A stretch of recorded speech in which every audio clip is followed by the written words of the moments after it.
पाकिस्तान की विदेश नीति इन दिनों मुस्लिम दुनिया के बीच तीखी बहस का विषय बनी हुई है।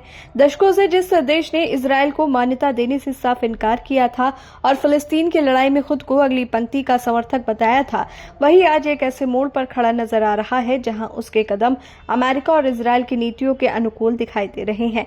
इस्लामाबाद से उठते संदेश अब सिर्फ फिलिस्तीन समर्थक बयानबाजी तक सीमित नहीं है, बल्कि व्यावहारिक स्तर पर बदलाव का इशारा दे रहे हैं। गाजा शांति योजना पर पाकिस्तान की त्वरित सहमति, अमेरिकी दबाव के आगे उसका झुकाव और सैनिक भेजने की तैयारी, ये सब दर्शाता है कि पाकिस्तान आर्थिक मजबूरी और कूटनीतिक अलगाव से उबरने के लिए नए समीकरण साधने की कोशिश कर रहा है।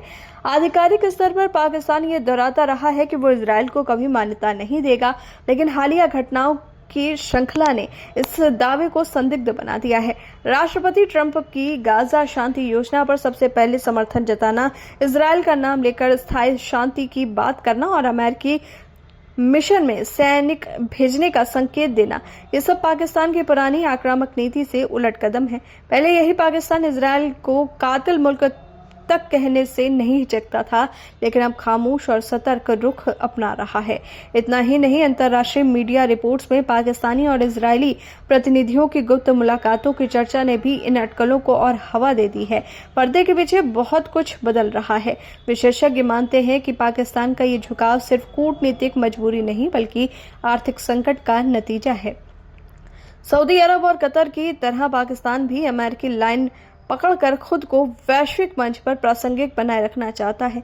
यही वजह है कि उसने इस्लामिक कोऑपरेशन ऑर्गेनाइजेशन की मीटिंग में अपेक्षाकृत कमजोर रुख अपनाया और इजरायल पर किसी कठोर प्रस्ताव का समर्थन नहीं किया।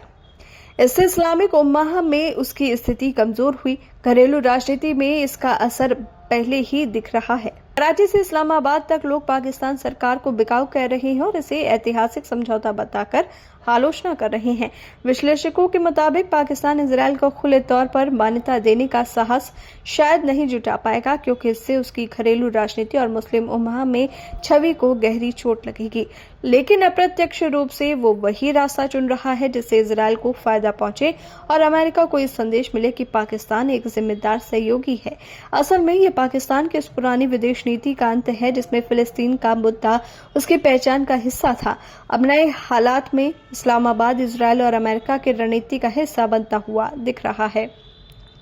सवाल ये नहीं है कि पाकिस्तान कब और कैसे इजरायल को मान्यता देगा, बल्कि ये है कि उसे कितनी हद तक अपने पुराने रुख से समझौता कर लिया है। यही वजह है कि मुस्लिम दुनिया आज ये सवाल बार बार दोहराती है कि क्या पाकिस्तान चुपचाप इजरायल की ओर बढ़ रहा है।